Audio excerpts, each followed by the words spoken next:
Welcome to episode 32 of the Unstoppable podcast. It's Monday solo round. My name is Dan J. Gregory, and I am committed to hunting down the secrets of business mastery and human performance. My goal for the Unstoppable podcast is to share insights from some of the most successful entrepreneurs, inspiring thought leaders, world-class athletes, and prominent celebrities to help you to become unstoppable in business and life. Each week I'll be bringing you a new interview with an inspiring person and sharing my own results as I pursue the answers to the question, how can I create the ultimate edge in my business, make a significant impact, and live an extraordinary life?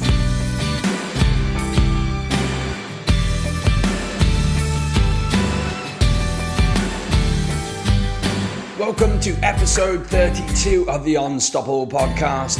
It's Monday solo round. In the previous episode of the Unstoppable podcast, we heard from award-winning digital marketer Michael Devlin, where we took a deep dive into what it takes to build an online brand and create a profitable e-commerce business on Amazon.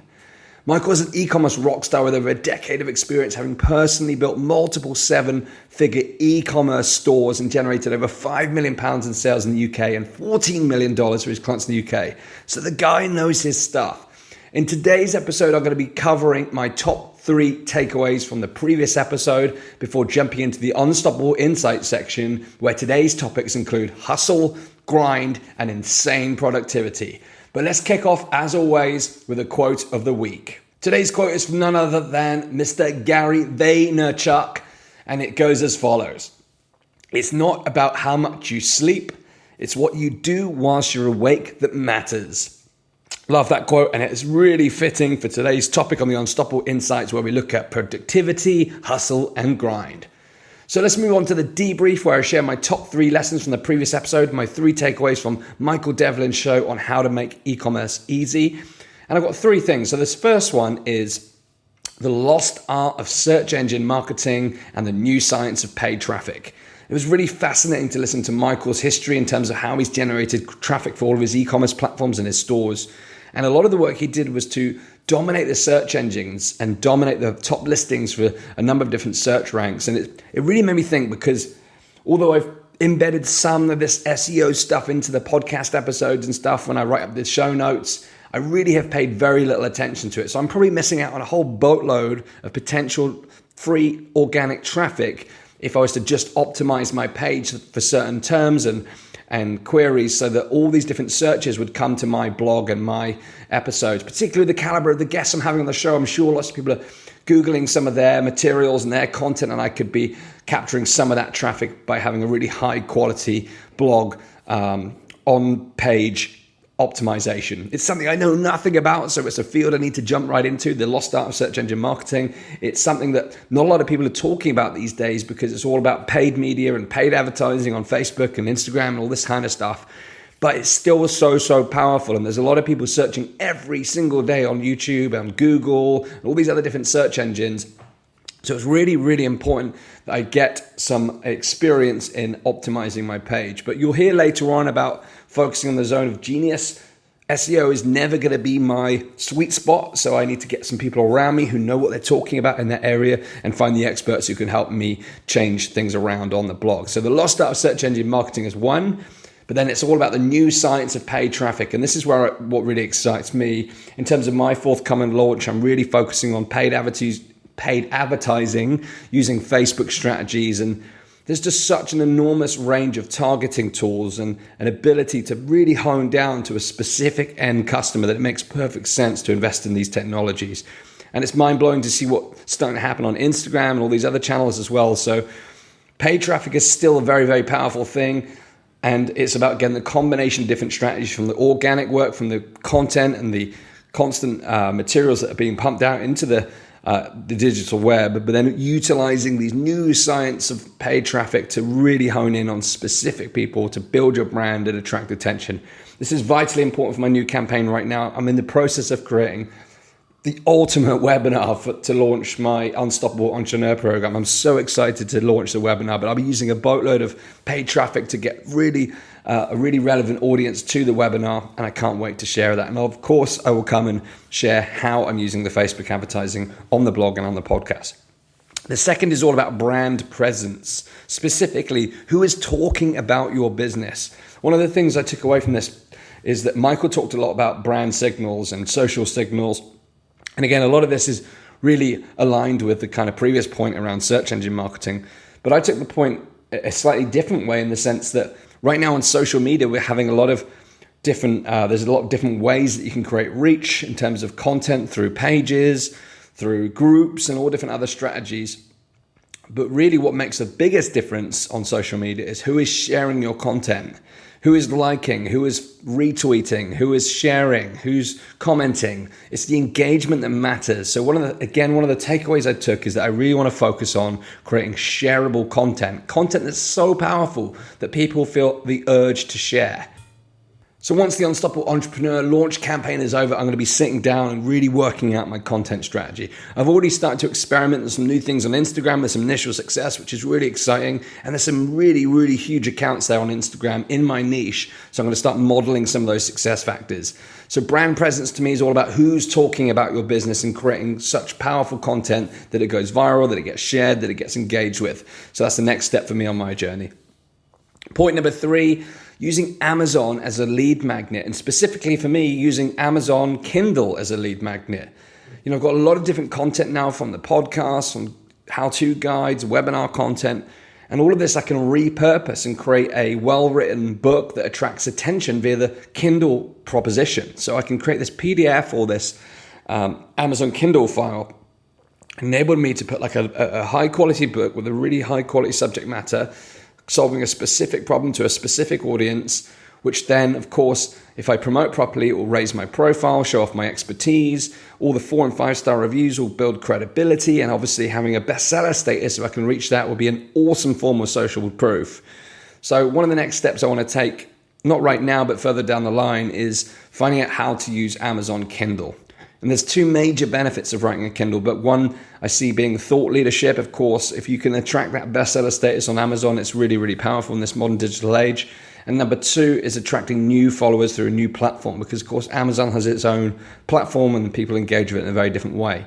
So this is not something I'm going to rush into right now. I've got other priorities, but when I do it, and if I do it, I'm going to do it properly, and I'll be consulting with Michael on this in the future. If you're currently using Amazon Kindle right now in your business to generate leads, I'd love to hear about it. Please do write to me on the blog, unstoppablepodcast.com. I'd love to hear about your experience. So those are my top 3 takeaways from the episode of Michael. As I'm not in the e-commerce world myself, they're very specific to my business. So do go and take a listen to the episode if you haven't heard it already, especially if you're looking to sell products online. So now we're moving into the Unstoppable Insights section. I'm going to be talking about 5 tools that I'm using right now to have massive productivity gains. And this all stemmed from a question that one of my accountability buddy asked. And he asked me if someone had seen me, if they were able to watch me all day long, would they be in awe of the way I performed in that day?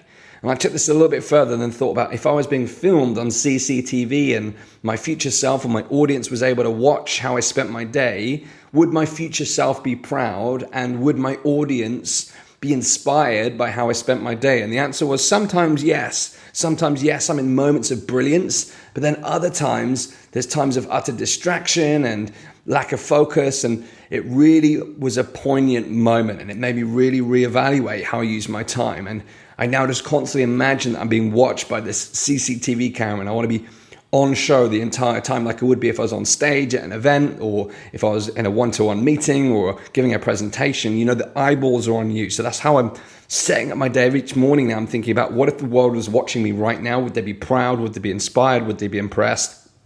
And it's not about impressing other people. It's about making sure I'm making the best of my day and doing the best of my abilities. Because the one tangible thing that people can do to change the direction of their lives all comes down to work ethic, insane work ethic. And this doesn't mean waking up at the crack of dawn each day and exhausting yourself until you collapse, but it means putting in 100% effort on the goal at hand. And the question I ask myself is, am I working as hard as I possibly can towards my ultimate goals? And the interesting thing was, we're in this world right now where everyone's talking about productivity hacks and life hacks. We're in this life hack culture, and everyone's looking for the shortcut versus this pure, brutal, fucking hard grind work ethic. And I apologize for swearing, I'm getting excited here. It's not about the shortcuts. It's about the drive to work hard, the willingness to go all in and put it on the line. because you have to work hard, very hard, to get anywhere. And one of the reasons it's fast becoming a favorite business principle of mine is that your work ethic falls solely on your shoulders. So no matter what tools or background you have, what resources you have, no one can take away your work ethic. So to me, productivity is all about results. It's both working towards your short-term objectives and the long-term game. And when I say results, I'm talking about outputs. Productivity is all about measuring the result, the output that you're creating, and focusing on the things that matter and putting all of your energy into those things that matter. So the next thing that came up after I thought about that in terms of what does productivity mean, it made me question, am I doing great work? Is what I'm doing right now important? Does it matter? Am I focusing on my zone of genius? Am I doing all the things in my power to focus on the specific strengths and my specific gifts that I bring to the world? And the answer to that was, again, yes and no. There's a lot of things I'm doing are really aligned with my true passion, my true best work, but then I'm also working a lot of things that could be done better by someone else. So right now I'm also going through a process of looking how I can outsource absolutely everything that is not in my specific zone of genius. I'm looking at what I'm great at and what I need help with. There's no power in continuing to work on the things that do not serve you personally. They might be an integral part of your business, but if they are not in your zone of genius, you are wasting your time. So just on Friday, as I was putting together some of the notes for the webinar that I'm putting together, I thought to myself, the content is me. No one can replace my voice. No one can replace my knowledge, my expertise, my unique experiences that I want to convey through the webinar. But the actual creation of the slide deck itself, it might take me an hour, 90 minutes, 2 hours of my time to create a slide deck.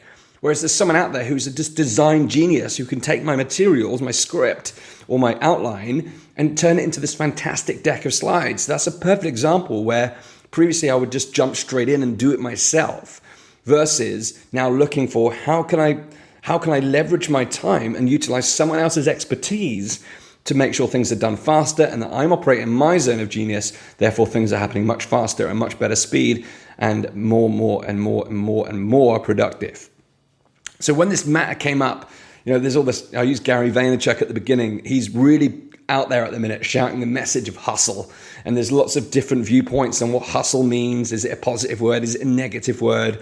And like anything, the meaning you attribute to something is entirely down to you. I like the word. And I also like Gary's definition. And he said to hustle it's not about how much you sleep or don't sleep. It's what you do while you're awake that matters. And if you work hard and smart whilst you're awake and give it all you've got in those hours, then you're hustling. And I absolutely love that. I love the principle of working hard and smart, but more importantly, working focused on the things that matter. So in order to help me revamp my productivity and take this like CCTV concept to the next level, I wanted to inspect what I'm doing, because what you measure is what gets done.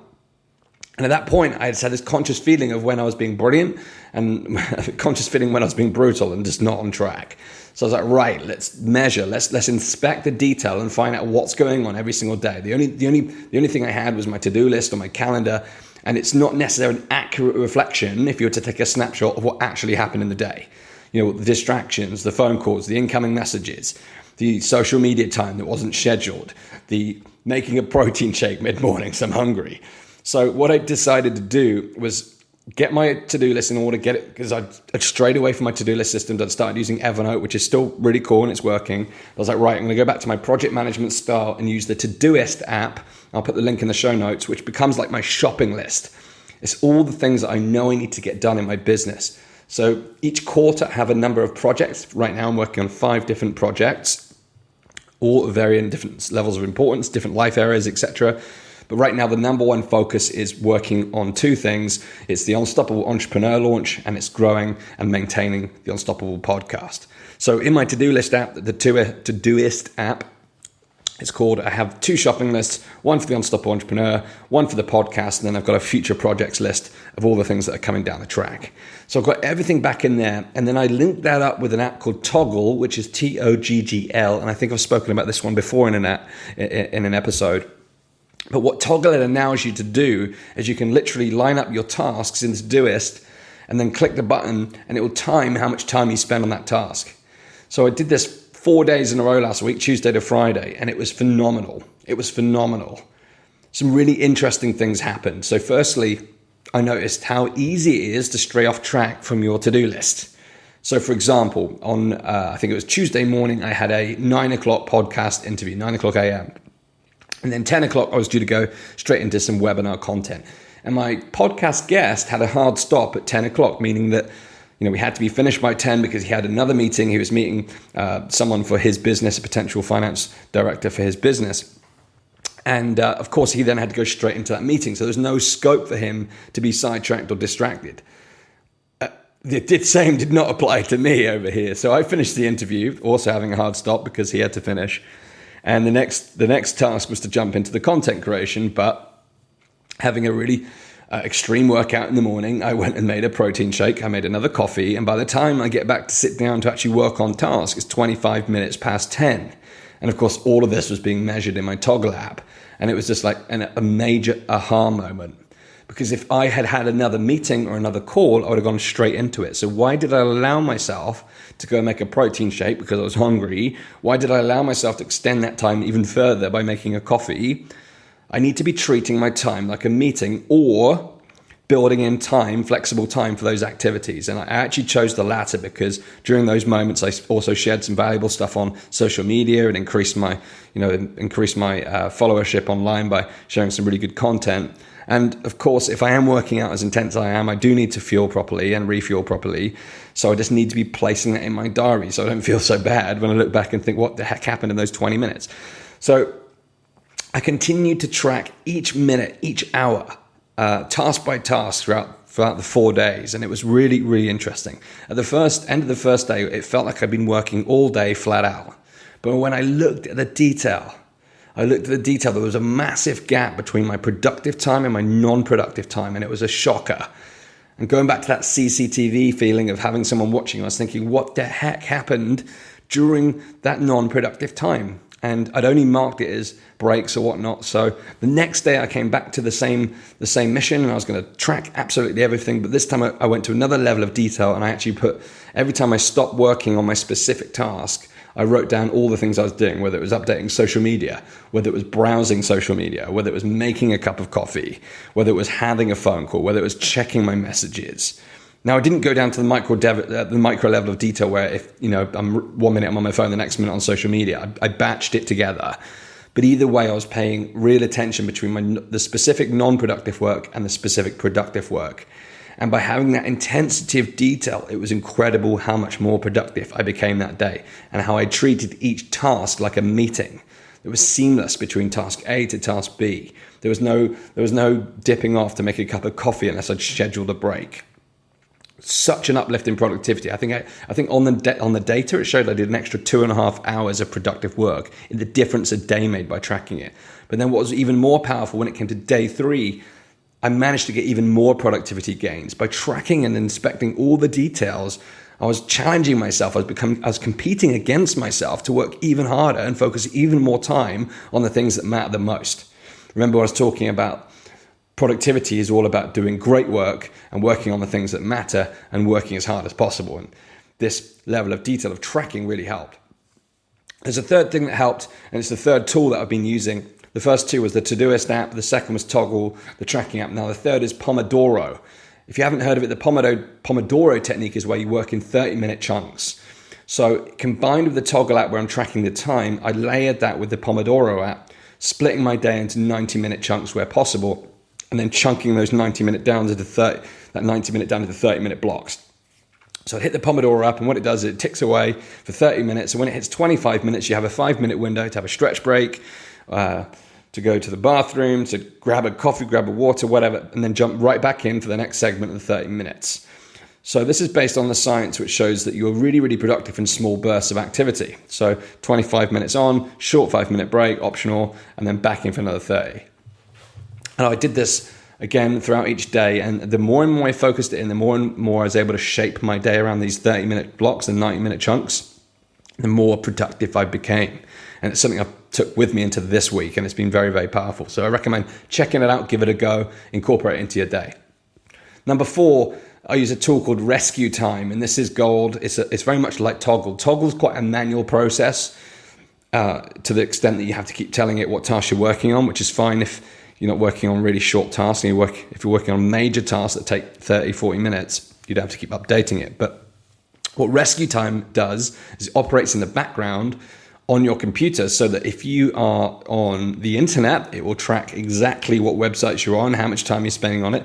If you're using Word, for example, or Google Docs or any other tool or app on your computer, it will track the amount of time without any intervention from yourself. It does it all automatically. So come the end of the day, or a touch point throughout the day, you can log on to your Rescue Time and you can see specifically how you've been spending your time. And again, when I first started using this app, it was a shocker. I saw how much time I was on social media. It was just running in the background, distraction city. And it's non-productive work when you've got all these notifications, email, Outlook open all the time. It just reminded me of days in corporate where you just be constantly hitting refresh on your emails. It's distraction. It's just distraction time. It's someone else's priority landing on your desk. So Rescue Time is incredibly powerful. We talk about it a lot in my private mastermind group with the members there about how they can improve their productivity. But I recommend giving it a go. And I believe you can actually get it on your mobile phone. I haven't checked yet, but I did hear that you can get it on your mobile as well. And that would be really exciting because it's so easy just to pick up your mobile and check your notifications, all this kind of jazz, which really takes you off track. And the final tool that I've been using this week to enhance and accelerate my productivity is a tool called Calendly. And Calendly is a scheduling tool whereby I schedule all my meetings, my calls, and my podcast interviews through this online calendar tool. So what it means is if I've got someone I need to book on for the show, I can just send them my link to the show and they can choose a suitable time for themselves. And it means it just removes that back and forth. And also for calls, it means that I'm only focused on purely scheduled calls. So if my phone rings during the day and it's not saying my family or Lizzie, my partner, I'll ignore the call. Because it's not a scheduled call. I'll always answer it to my family. I'll always answer it to Lizzie. But everyone else can wait. So I have this tool now where I can book in all these calls, all the meetings, all the podcasts. And again, it's just tightening up all the bolts. It's enabling the boat to go faster. It's enabling the ship to sail faster. And it's another great tool. It's such a simple user interface. If you need to book meetings and you need to collaborate on dates and all this kind of stuff, it just takes away all that groundwork and it enables people to book directly into your calendar based upon the slots that you authorize for people. So it's really, really smooth and seamless. So these are the 5 tools I've been using to radically enhance my productivity. I want to take it to an even higher level over the coming weeks. Right now, I'm focusing so intensely on the building of the webinar. So I've got a lot of desk time right now, a lot of time at home, working in the home office. But I want to get out there. I want to start getting out there, speaking on stages. I want to go on other people's podcasts. I just want to get out there and spread my message as soon as the webinar is live. So my schedule is going to change quite a bit once the podcast, once the Unstoppable Entrepreneur Program launch sequence is out there, because at the minute it's building the foundation, but I want to take it out to the next level. So it's going to be really interesting to see how these tools continue to support me on the journey as I start to change and mold and shape my schedule. But do give these tools a go. I'd love to hear about what productivity hacks, or I shouldn't call that now after I framed it at the beginning, what tools you're using to help you achieve your results, what things are helping you become more productive. Do share on the podcast. And remember, hard work does not guarantee success, but one thing is guaranteed is that greatness is built upon hard work. It's your choice. So this week's challenge, as we come to the end of the episode, is to measure your day blow by blow. Whether you use Toggle or anything like that, whether you just use a notepad, write down everything that you're doing in the day. And every time you catch yourself off track from the work that matters, the work that is your zone of genius, write it down. Write down how much time you're spending on the productive tasks, write how much time you're spending on the non-productive tasks, and find out where you're working your hardest, find out where you're working on the great work, and find out when you're off the map in the land of non-productivity. So do that this week. Check out your schedule, see where you can make improvements and refinements. I'll be really interested to see if you can make that incremental shift every single day. Right now, it just feels like a challenge for me. I'm outworking myself. I am the competition, and I can't wait to see how much more productive, more effective I can become over the next few days and weeks. So use this to make tweaks to your daily setup. Focus on the right things at the right time. If you're pumped up between 10 a.m. and 12 p.m., then that's your time for genius work. Focus on the stuff that matters the most, the hard grind that makes the biggest difference. Let me know your thoughts. Can't wait to hear what you're up to and how you can increase your productivity.